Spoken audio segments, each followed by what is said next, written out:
which I went right to the bookcase where it's always supposed to be on. It's not there. Right. So I was scrambling around, but I ended up doing, I'm actually using the sonnet What's the Story, because it's about the constancy of love. And I was reading, several different Shakespeare sonnets, and it says it goes through all these things about how constant love, true love should be. But it never says anything about whether there's an importance to security. It sure does. Really, that fits in beautifully. Yes. It's also, by the time I got through with it, reading through it a few times, typing it into my notes, I'm sure he's even talking about romantic love. He's talking because it's like, let me not to the marriage of true minds, and that in part of it's like, what do you mean the marriage of true minds?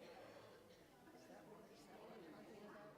Get married as the marriage of true minds, something different. Anyway. Yeah, good choice. Yes, I mean, the whole motivation for this thing started, when I started thinking about it. Just keep loving, even though their love isn't required. I said, that's really kind of stupid. Shouldn't you say, well, it's time for plan B?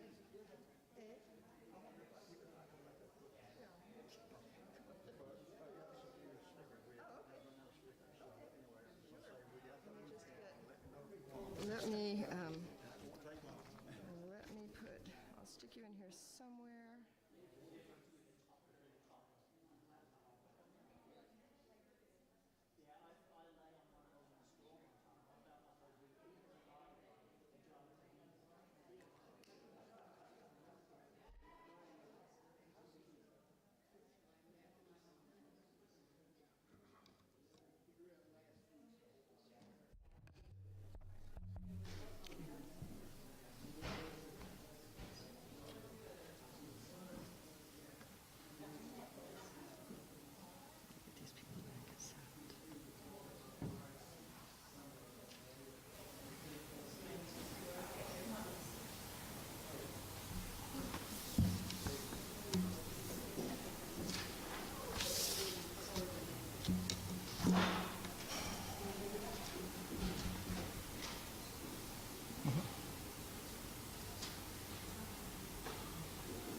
Good morning.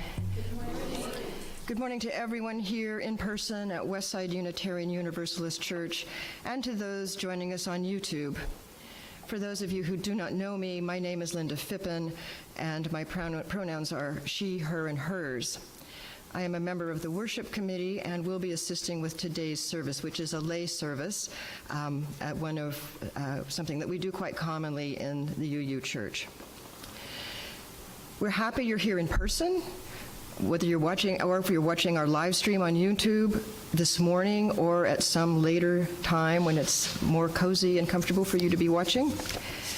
Regardless of who you are, how you identify yourself, or what belief system or spiritual path you follow, you are welcome at Westside. If you are here in person, please linger after the service for coffee and conversation. I do have some announcements, which I will go through briefly on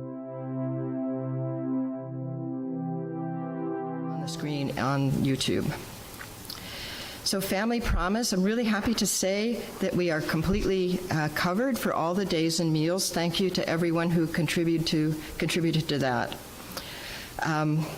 And for also Samantha's Bridging the Gap, which is our current justice and generosity project, collecting clothing for people who are making transitions out of prison in Knox County. So they need new or used clothing in good condition, and particularly things like hoodies and sweatshirts, sweatpants, underwear, string backpacks, or cloth bags with handles. If you have any questions about this, please contact Elizabeth Corbett. Her contact information is in the newsletter. And so for right now, she said that it would be most helpful to limit your donations to Samantha's list of the most needed items. And I have a couple announcements from people here in the congregation. Barry Schumpert has something to say.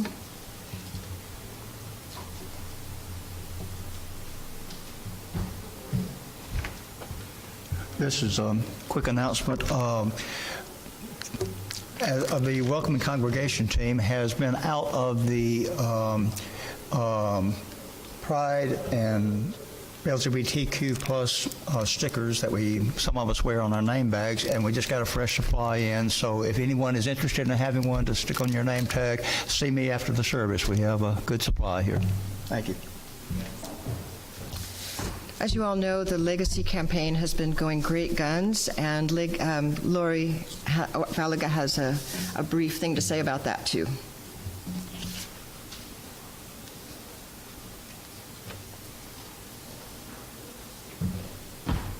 Well, you just said it.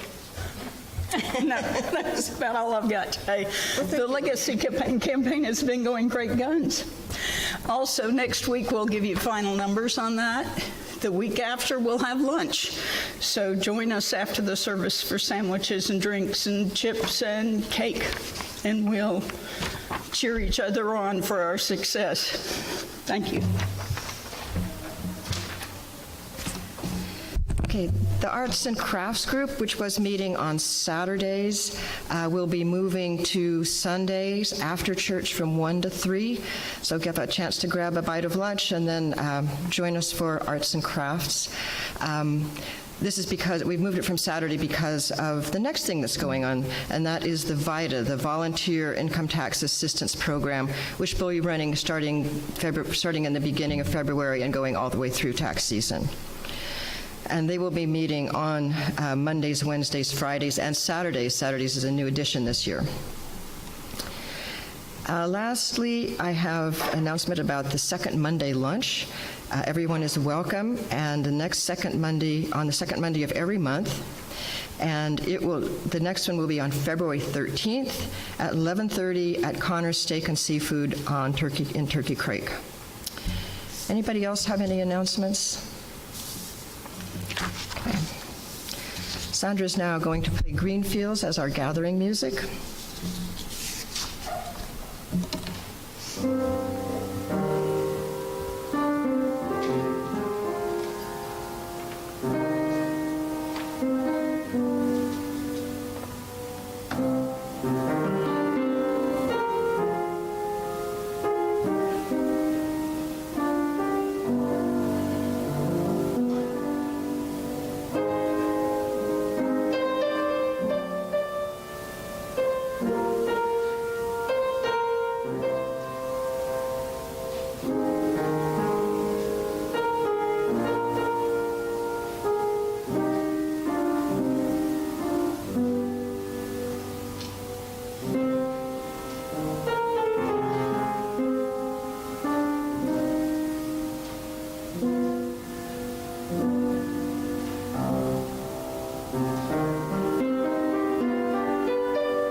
Good morning.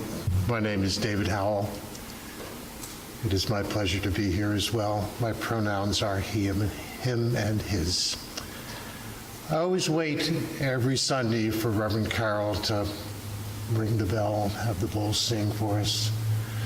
I stop and relax, uncross my legs, settle into the chair, take a deep breath, and be present.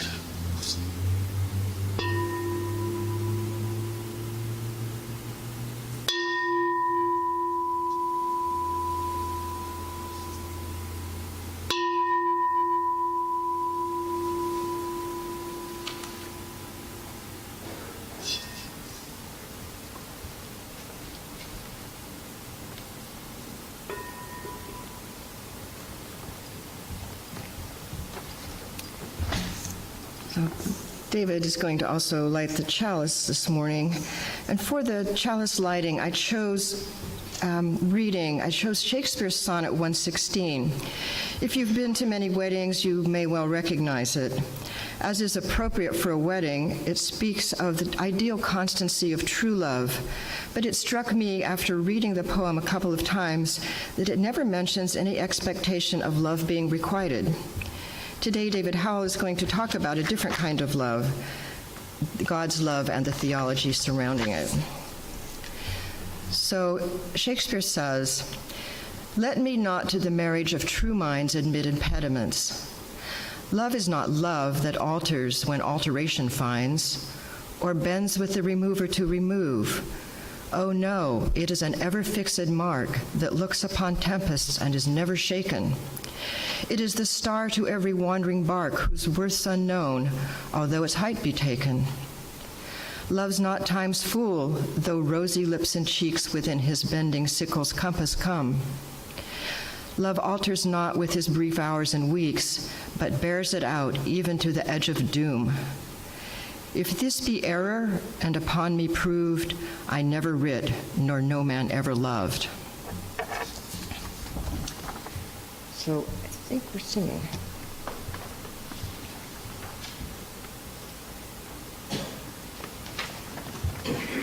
So we're going to gather together for some congregational singing. I almost said congressional singing. I have been listening to too much politics lately. So as you're willing and able, please rise and join with us in singing "Wake Now My Senses." That's number 298 in the hymnal. First three verses. Yes.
When I started thinking about this topic quite a long time ago. I had no idea that Reverend Carroll was going to do 2 sermons on love the 2 weeks before it, and I certainly don't presume or intend this to somehow be a conclusion of what she did. It will instead just be a continuation from my own inimitably different kind of style. So I started thinking about some readings to give to you.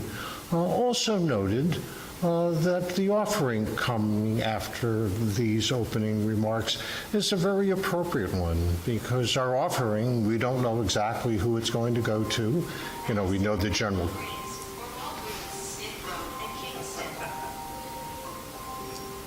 Thank you. I can do without Walgreens here and cancel the rest of them. That the offering, though we know generally the group to whom it comes, is not specifically known. We simply give the money with the hope that it will show something of who we are and do some good. So I looked up a few quotes. The first one will be absolutely familiar to you. As you know, we once were told, you are to love your neighbor and you are to hate your enemy. But I tell you, love your enemies and pray for your persecutors. Then you'll become children of your Father in the heavens, for God causes the sun to rise on both the bad and the good, and sends rain on both the just and the unjust. Tell me, if you love those who love you, why should you be commended for that? Even the tax collectors do as much, don't they? And if you greet only your friends, what have you done that is exceptional? Even the pagan do as much, don't they? You are to be unstinting in your generosity in the way your Heavenly Father's generosity is unstinted. That, of course, is from Jesus' Sermon on the Mount. The next one is from the Dalai Lama. Whether people are beautiful and friendly or unattractive and disruptive, ultimately they are human beings, just like oneself. Like oneself, they want happiness and do not want suffering. Furthermore, their right to overcome suffering and be happy is equal to one's own. When you recognize that all beings are equal in both their desire for happiness and their right to obtain it, you automatically feel empathy and closeness for them. This next quote has got to be familiar to lots of us. Hate the sin, but love the sinner. For we are all essentially, inwardly, much more than what we do and feel and think. Love is unconditional. It is neither aroused nor diminished by the other's value or qualities or actions. It is a spontaneous gift that seeks nothing for the giver. And finally, in theory and in fact, the dearness of parents to children changes over time. The usefulness of our parents to us declines as we grow up. As we pass through adolescence, they are less and less providers and protectors and critical sources of information. By the time they are old and infirm, we have little need of them. Even as we attend to their needs, we may feel traces of impatience and resentment.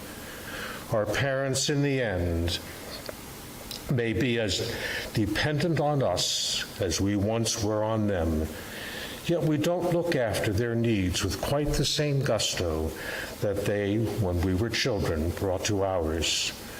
This ever-shifting, but almost perennially uneven balance of affection and obligation between parent and child is one of life's deepest and most bittersweet experiences. And now we will gather the offering as you are willing and able.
Just wanted to mention that our Share the Plate partner for this quarter is The Bottom. The Bottom is a community center and Black affirming bookshop. It's named for an area of Knoxville that was a Black community that was raised in the 50s or 60s as part of a redevelopment project. So they're a community building group. I encourage you to go look at their website. It's a very interesting group. Thanks.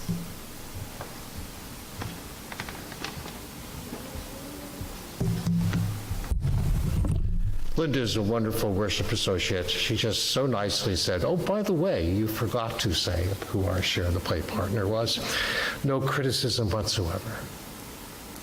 And when I'm done here, we're going to pass the microphone around, something I like to do, for any thoughts or comments. So jot them into your mind or wherever you do that if you have something that you want to ask or say when I'm finished. Hollywood has made about a zillion movies with a single plot. Boy gets girl, boy loses girl, boy gets girl. As far as I know, Hollywood has never made a single movie with the plot of boy gets girl. Boring. There's no action. Nothing happens. And if there's no action, there are no heroes and villains. In boy gets girl, boy loses girl, boy gets girl, there are all the obstacles to overcome, allies to find, models to follow, hills to climb which get more and more difficult. And through it all, there is a hero. And the hero is the guy. By the way, I don't mean to be sexist here. It could be girl gets boy, girl loses girl, girl loses boy, girl gets boy. But I'm just doing it in the standard way. We have a hero, and the hero is the boy who, when he loses the girl, remains faithful. Through the whole center of the movie, the whole center of the story, when his love is unrequited, he doesn't give up. He continues trying. And one of the reasons that this plot is endlessly successful, endlessly appeals to our emotions, our sense of what the world likes to be, this kind of perseverance is rewarded, for he gets her again at the end. That's what we like about stories. We are storytelling creatures, and stories have to be ones that appeal to our deepest hopes, hopefully in a new kind of way. Religion is also good at telling stories. When I thought about this plot of boy gets girl, boy loses girl, boy gets girl, with the long stretch in the middle in which his love remains determined. He never gives up, despite the fact that for a long stretch that love is not requited. It did remind me of the most basic story of the most popular religions in Earth's history, and the most popular ones are, of course, Judaism and Christianity and Islam, the Abrahamic tradition stories. God made man, and we loved him, and then we stopped loving him, and we did all kinds of things, and he tried all sorts of things, but he never gave up.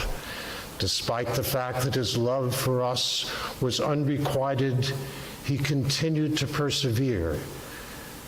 And the end, of course, is supposed to be, we haven't gotten there yet, the end is supposed to be when we will all love him again as Adam and Eve once did in the beginning. And that's the kind of story which appeals to us so much. When I started thinking about this topic, because I am a peculiar kind of person, one of the things that occurred to me is, you know, that's really kind of strange. I seek a girl, And after a bit, she makes it clear that she's not interested in me. She doesn't want me. Is the best plan I can come up with to keep on trying, despite the fact that my love for her remains unrequited through obstacle after obstacle? Surely there's a plan B, which is a better plan than that. You know, there are lots of fish in the sea, and so on. There's got to be something else that we can do. But the heart of this story is the fact that the holder of the unrequited love is our hero, because he doesn't give up. And the third part of this is a crucial part of the story, because at the end, of course, this persistence. Linda made a wonderful choice of a reading which I didn't know until this morning she was going to choose, of Shakespeare talking about this kind of perseverance, this kind of persistence of love, even in the face of all sorts of difficulties. Our hero here is a hero because he doesn't give up. He keeps trying. And the story is so attractive to us because even though he has to go over obstacle after obstacle, we know what the outcome is going to be. In the end, he's going to win. I don't think I'm giving away anything that you don't know. Real life isn't like that. Lots of times we love and we lose it, and our love remains and is unrequited, and nonetheless we continue, and it's still unrequited. Why is it that the person who continues to love, even when their love is unrequited, is a hero in this story? Why is that kind of persistence viewed as a value rather than just being stupid, when there surely must be other kinds of options? Well, I chose the readings, the ones that I gave in the opening remarks, to give some kinds of justifications. And in the Abrahamic tradition, the primary justification for the lover continuing to love even when their love is unrequited is that in this story, this is what God does. He continues to love us despite all the failings that we give in return, despite the fact that we don't know how this is going to come out, though, of course, everyone who is familiar with this tradition, as I assume most of you are, knows how it's supposed to come out in the end. God's persistence in love, despite the fact that it is unrequited by humankind, it will finally be returned. We will see things that they are supposed to be. And we, though we are not part of the Abrahamic tradition in some ways, we as you use, we are in an important way. The first principle, a belief, a commitment to the inherent worth and dignity of all human beings. I looked up inherent, by the way.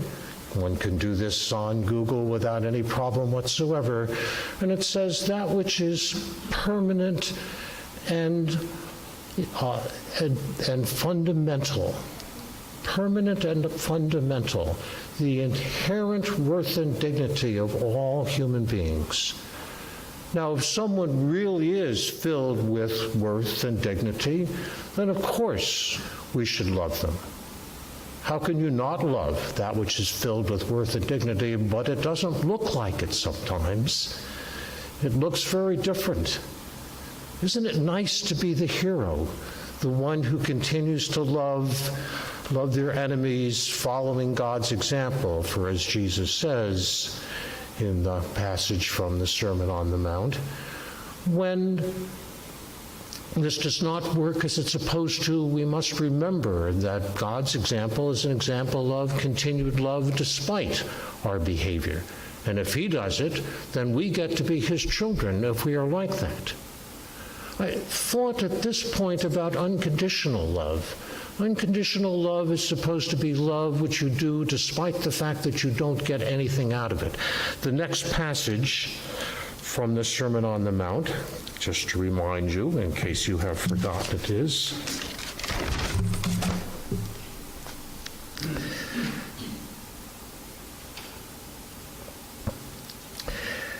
tell me, if you love those who love you, why should you be commended for that? Even the tax collectors do as much, don't they? That is, the tax collectors like people who pay their taxes and don't like people who don't pay their taxes, to treat others as they have treated you. But we're supposed to do more than that.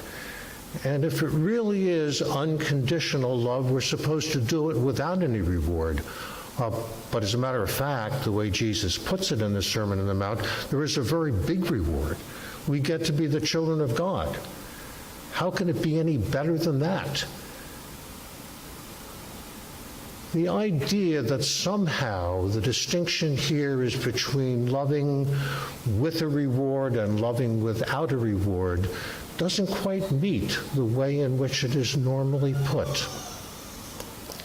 The inherent belief, as you use, that we're supposed to have for the inherent, the permanent and essential worth and dignity of all human beings despite what it is that they do.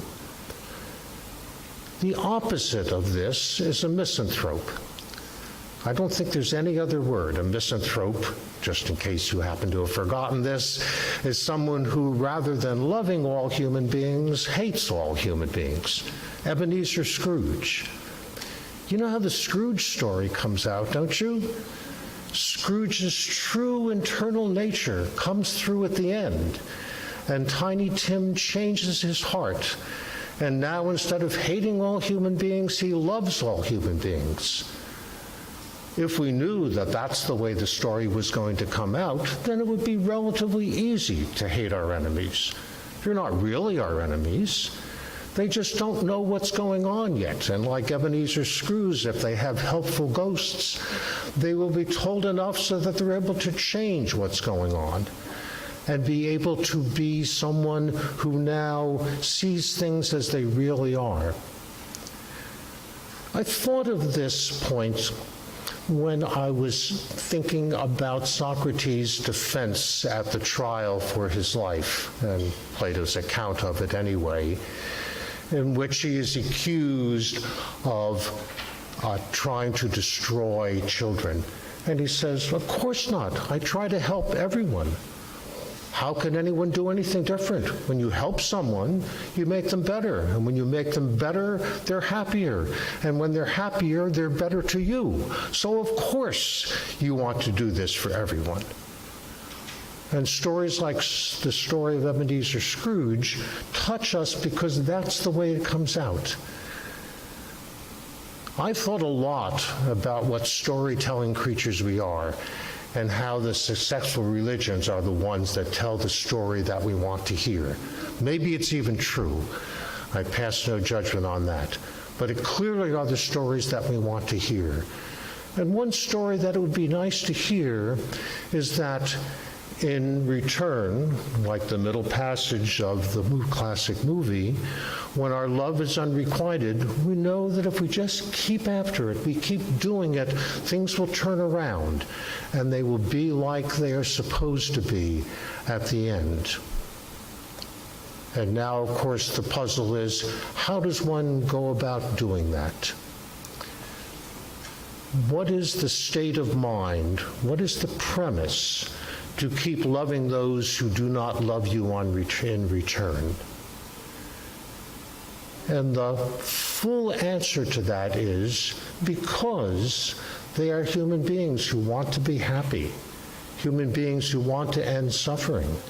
And the way you become happy and the way you end suffering is to enter into some kind of positive relationship with other human beings. Why don't they do it? And Socrates says in his defense, and I have thought many times, the reason we don't do it is not because the misanthrope is evil, it's because he's ignorant. He just doesn't know what it would be like for things to change. when we are supposed to love the sinner while we hate the sin, the unspoken hidden premise in that is we are not really sinners if we knew what was going on. We can hate the sin, but if we look deeply inside the person, we see that this sin is an accident of ignorance, an accident of short-term things. If we are persistent, if we continue to love, even when the love is unrequited, then things will turn around. What is truly astonishing is how often we believe that even when there is little evidence for it. To me, that says something very important about how the world is what we would want it to be, even when it doesn't appear to be that. And the appearances can be pretty strong. So Reverend Carroll talked about the people who damaged our entrance here, and she said, I believe in the inherent worth and dignity of all human beings. And so I don't hate them. I am sorry that they are in pain.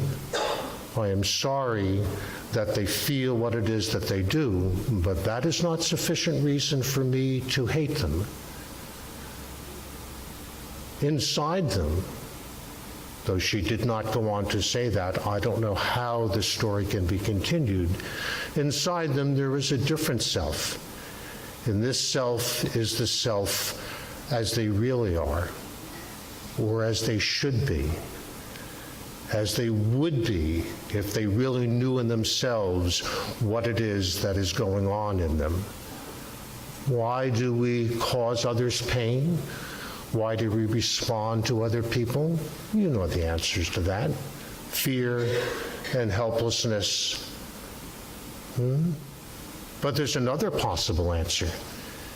If we say to someone who has done something which they plan to have and expected to damage us, you're not bad. You just don't know what's going on. You must be confused in some way. You must be fearful.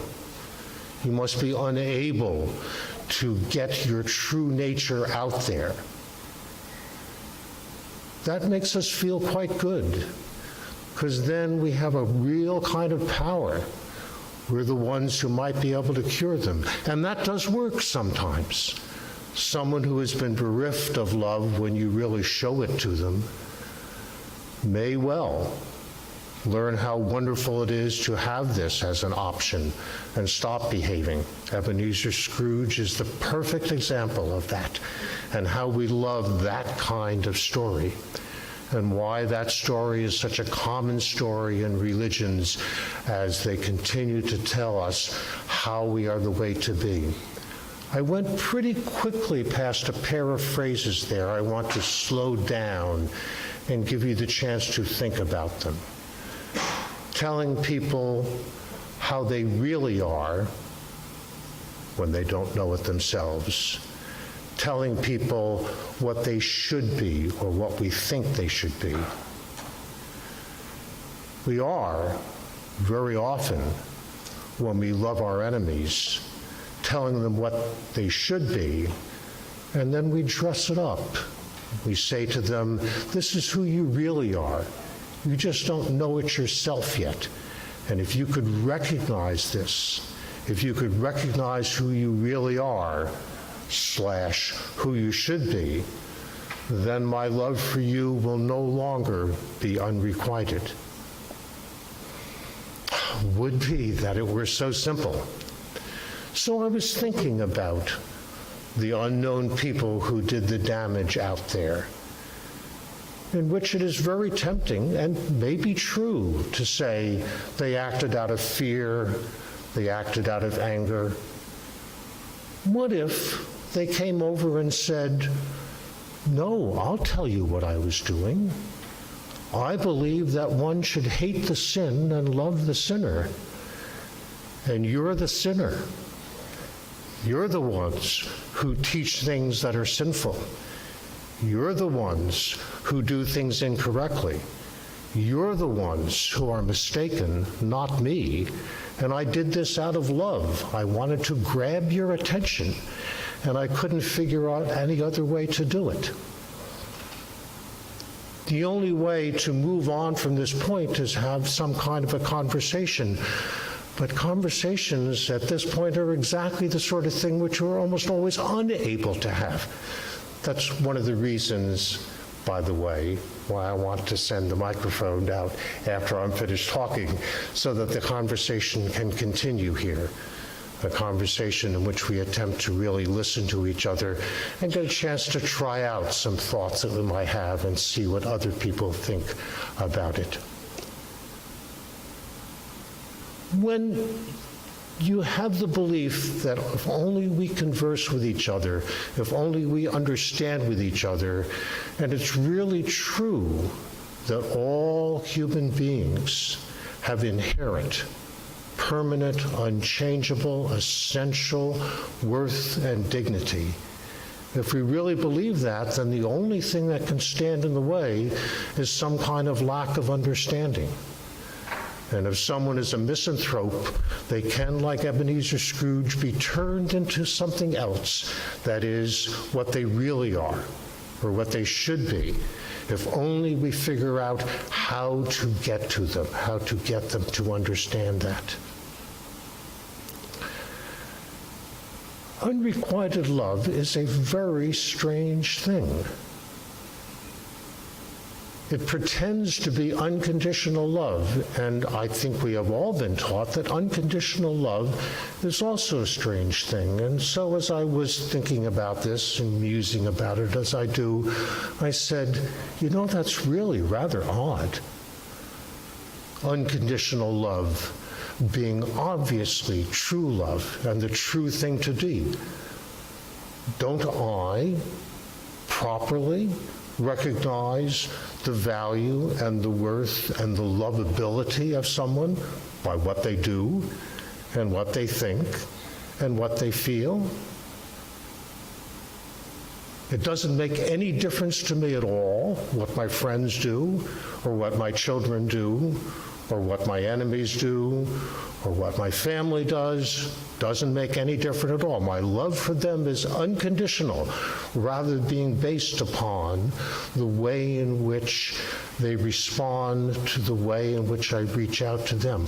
What an odd thing to think that it should be unconditional. It should not be a result of what it is that is in them. And to say, but oh, they're not really what they are, they're just on the surface, they're just showing this, is a nice way of saying you really should be something else or somebody else. And how does one deal with that?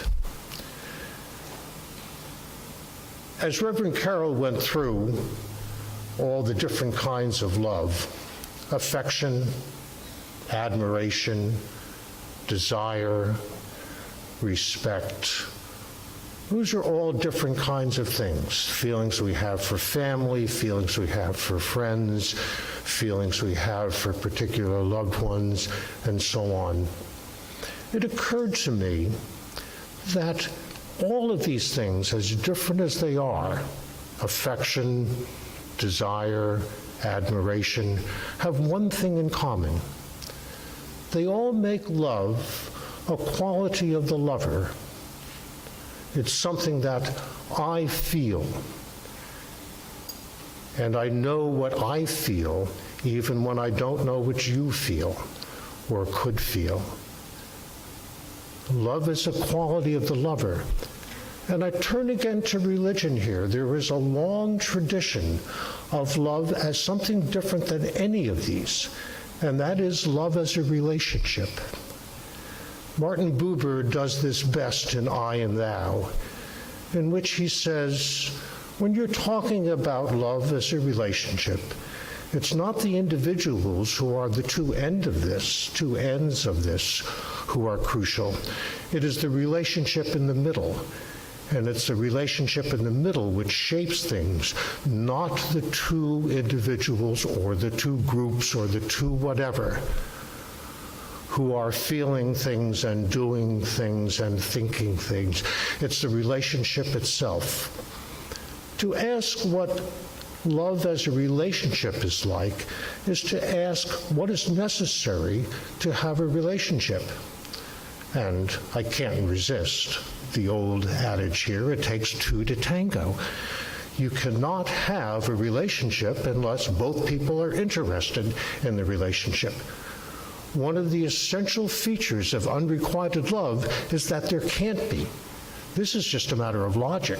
There can't be a relationship because you can't have a relationship unless there are two who are involved in it. And so unrequited love, with love as a relationship, isn't any kind of love at all. It's some kind of pretense. And what one needs to do then to turn it into love as a relationship is to figure out a way to establish a relationship. You can't do that by admiring someone or having them admire you. You can't do that by giving things to them, surely not giving them things that they want and getting things you want in return. Do you see the difference there? When I give you what you want, and you give me what I want in return, there's no body, no content to the relationship itself. It's simply me as one isolated atomic thing getting things, and you as another isolated atomic thing getting this. We all know, of course, that even if love is unconditional, it is not sufficient to simply give others what they want if what they want is destructive on themselves. As I was preparing this, I was thinking, boy, here's another topic, but I think I will wait for another time to do that. And that is another thing that has always astonished me, which is our incredible capacity to be self-destructive. Do you think we're bad to each other? Anybody who's ever thought about this very much at all knows that they're much worse to themselves than they could ever be to anyone else, or anyone else can ever be to them. And that kind of self-destructiveness is something that gets in the way of any kind of possible relationship. So what are some of the qualities of a true relationship? I kind of avoid making side comments here, but sorry, that's just the way I do things. What is the parts of a true relationship, a real relationship, as opposed to what? A fake relationship, a false relationship? No, as opposed to no kind of relationship at all. And true is just an exclamation point, even if you don't know what makes it true there, to say that a relationship has necessarily these kinds of qualities. And one kind of the quality, and the most important quality, is always listening to the other person. Never saying, I know who you really are. The problem is you don't know who you really are. Always saying, I am well and you are sick, so I need to cure you. Always saying, I can love you all the time because at heart, even though you yourself don't know it, you are a person of worth and dignity. There's no listening there. The listening comes when we're able to say to each other, I don't know what you're like. Tell me why you did what you did. However you feel about me, I need to understand what's going on here. And let's talk about it, verbally and non-verbally, and then maybe we will understand it better. When you think of love, not as a quality of a person, I hope I did that clearly enough, but as a quality of a relationship, then the relationship has to be open, it has to be growing, it has to be developing, it has to have both sides quite convinced that they don't know what's going on, and the way to learn is to really listen to the other person and to see if they have the right apperception of what's going on. That's why I included the last long quote in my opening remarks of the incredible bittersweet relationship between parents and children. You all remember what it was like to be 17 when you knew that your parents didn't know anything, don't you? Because you didn't need them any longer, or you thought you didn't need them any longer. And they thought, quite correctly, my job is to get them out on their own so that they can take care of themselves and are no longer dependent upon me. That's part of what we like to think being a parent is like. And yet how true this is of parents and children, and what a bittersweet experience it is as the relationship turns and changes and finally flips on end. And then I thought, but this is common to almost all relationships. Sometimes one is dependent, and then the other is dependent. And if you have a relationship in which one side is always the dependent one, and the other side is always the powerful one, that's a recipe for trouble. And that's one thing about the Abrahamic story of love and God's love that I am particularly uncomfortable with. For God, being God, of course, always knows what he's doing. He's always right. If what he thinks is love is what it is, then of course we must agree with him. How can he be mistaken? If he's God, he can't be mistaken. And we can be children of God if we do things the way he did it. Talk about the old logic one kind of thing, the appeal to authority. This must be true because so-and-so says so. When Jesus said, love your enemies, you want to stick up your hand and say, easy for you to say, you're God. Not so easy for me to say, I'm not. And so we need to figure out a way to do it. And the idea of love as a relationship, always open to listening, never convinced that you understand what's going on, quite convinced that surely there are places that you are in error, if there are also places in which they are error, is a necessary part of the conversation. And one last thing to further muddy the waters. When I began thinking about this, I thought, unrequited love. Oh, I know what that is. Unrequited love is when I, blah, desire, admire, whatever, the other person, and they don't do things in return. But in the real world, that's not the way things happen. In the real world, the other person does return something, and we don't always understand it. And it is often not what we expect.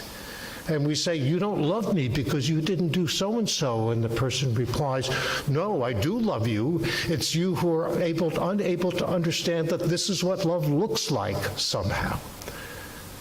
We need to continue to be open and listen to what it would be like to talk with our enemies, to figure out where it is that they're coming from, to figure out what they think is the proper response. I imagined a little movie in which boy gets girl, and then the girl gets to know him a little better and says, you know, he really doesn't have much depth to him. And so she says to him really nicely, I really like you, you know, but you're just not enough for me. You're not sufficient. So please look elsewhere. Is that unrequited love? Think about it for a second. She is being thoughtful, honest, concerned. She just doesn't want him, that's all. That can be a loving thing to say it clearly. When we are really at odds with each other, it may be that we're not so much at odds with each other, we just don't understand what each other is doing, what each other is saying. Well, I think I have gone on quite long enough. This idea of love your enemies is not an either-or. It is a complicated matter, and it depends upon where you locate success and where you locate failure, and what it is that you can do about it. And because we are storytelling creatures, we love to have simple stories that tell us the way we would be happy if the world is, but the world isn't like that much of the time. So, what can we as good UUs, who are supposed to believe that every human being has inherent worth and dignity, despite what they do, despite what they say, despite what they feel, despite the way they treat us. How can we continue to make sense of that? So, how is the microphone going to work?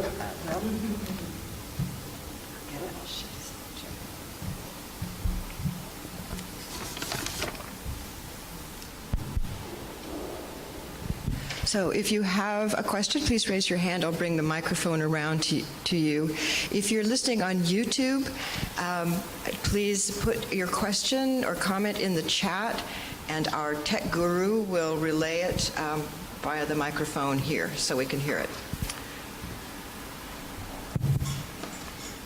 I can't believe this is a UU group. Usually at least 5 people have their hands up instantly.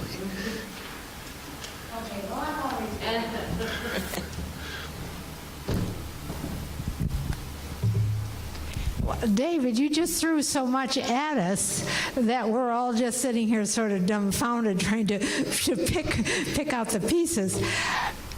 Thinking about the idea of inherent worth. A baby is born just a blob, and I think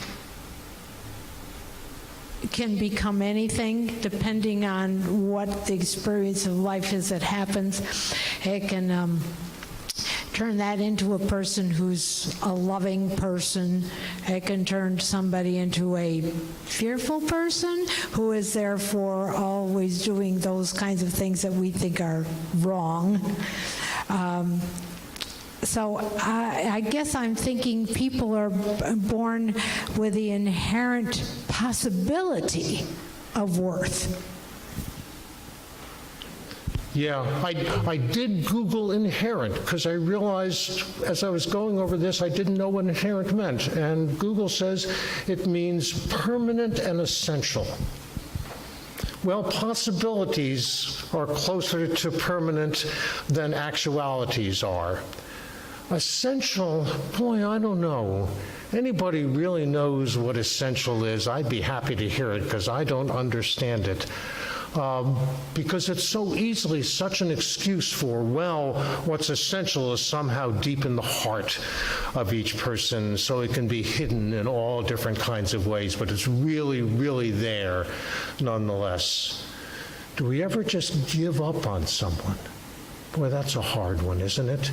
Are the possibilities gone, or is it just beyond our capacity to do anything about it? Okay, so we have a question from someone viewing on YouTube. Yes, Morgan asks or says, it seems this comes back to the idea of accountability and open communication with others with the goal of understanding one another, not to convince the other to change. Yes, I think that's a summary in many ways. The accountability, I guess the only thing I want to say is that this is so hard to work out. You know, when someone who we have tried to treat well over and over again just treats us badly, again, over and over, there was that kind of feeling which got me started in this whole topic. Unrequited love is such a strange thing, and why in the world would you stay in that particular game instead of trying something else? It is so peculiar to do that, because there is this demand for accountability. And it's accountability on both sides, and that's why I started thinking about relationship, which puts it more upon both sides to be able to do something about it. And I didn't even begin to talk about what we can do as a group as opposed to what we can do as individuals, and what we can do in more impersonal kinds of ways. Here's one comment on that. I have a book entitled What Jesus Really Said, which was a result of a whole lot of people who studied it. And in the Sermon on the Mount, they divide things into, yeah, we're almost certain he said it, we're pretty sure he said it, he probably didn't say it, and he certainly didn't say it. And the certainly didn't say it category is, you have been told to love your friends and hate your enemies. No, almost everybody didn't think that. As a matter of of fact, the Jews, as in so many things, were quite good about this. What did you do with your enemy? Well, if they were hungry, you fed them. If they were thirsty, you gave them something to drink. If their ox was in trouble, you tried to help them fix their ox, because if they don't have their ox any longer, they're in even deeper kind of trouble. But their answers were very concrete. If somebody's hungry, you feed them. You leave the more complicated things to those who try other things.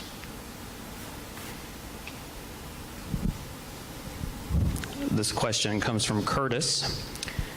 Is this possibly a situation where we do need to examine our self-love? It makes me think of putting on your own oxygen before we are able to help others. Perhaps loving others starts with self-love. I have thought about this one a lot. Because I remember going through a stretch of time in which the popular thing to say was, first you have to love yourself before you can love other people, as opposed to those foolish old people who thought, first you have to love other people before you could love yourself. And it really seems obvious to me, and I'd be happy if someone has some further elucidation here. It seems perfectly obvious that this is a dialectic. As you change your love for yourself, you change your love for other people, and as you change your love for other people, you change your love for yourself. They're always working back and forth with each other, and it's a mistake to think that there's one place you must start rather than the other place.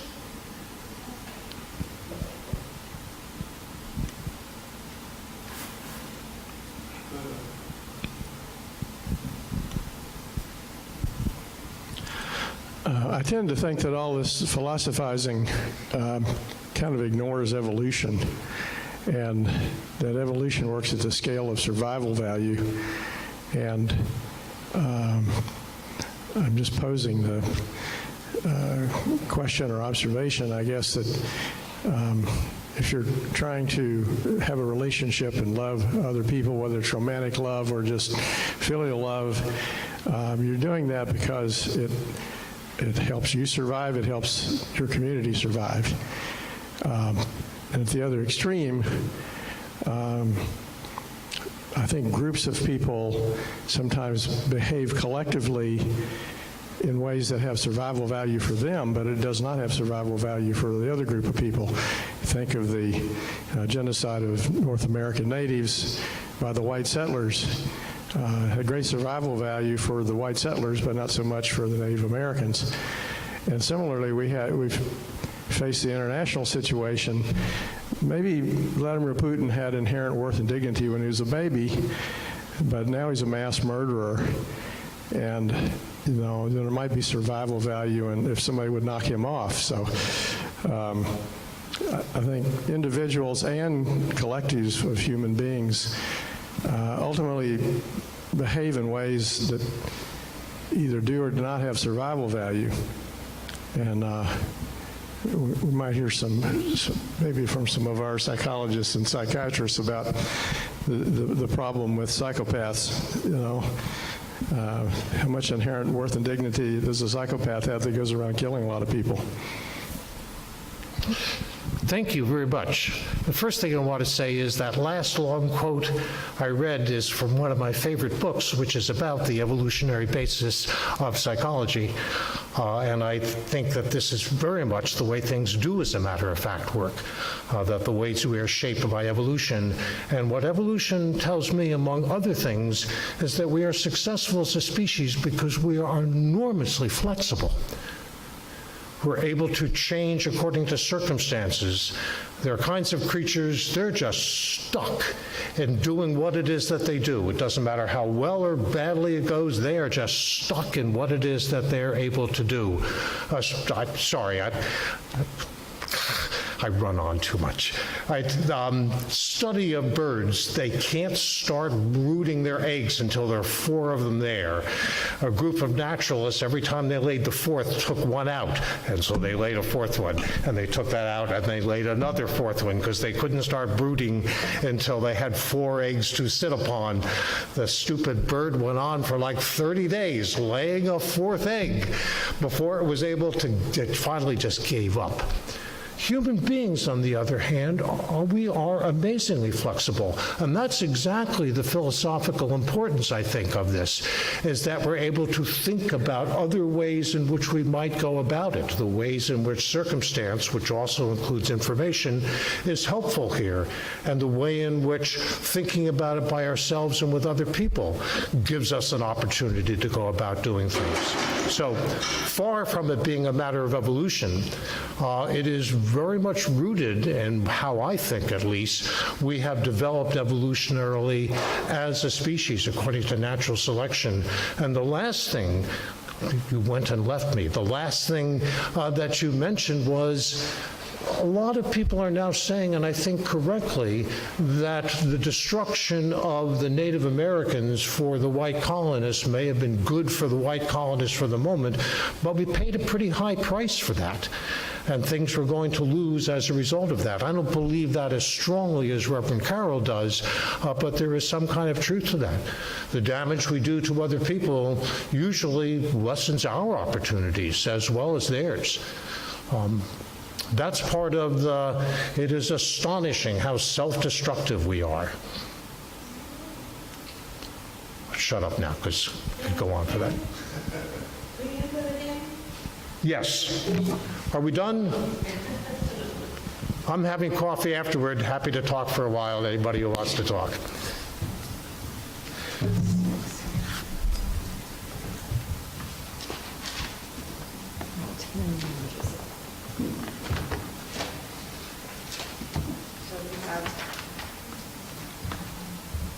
I'm going to end with the hymn number 128 in the hymnal, For All That Is Our Life. So please rise as willing and able and join in singing.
Be well.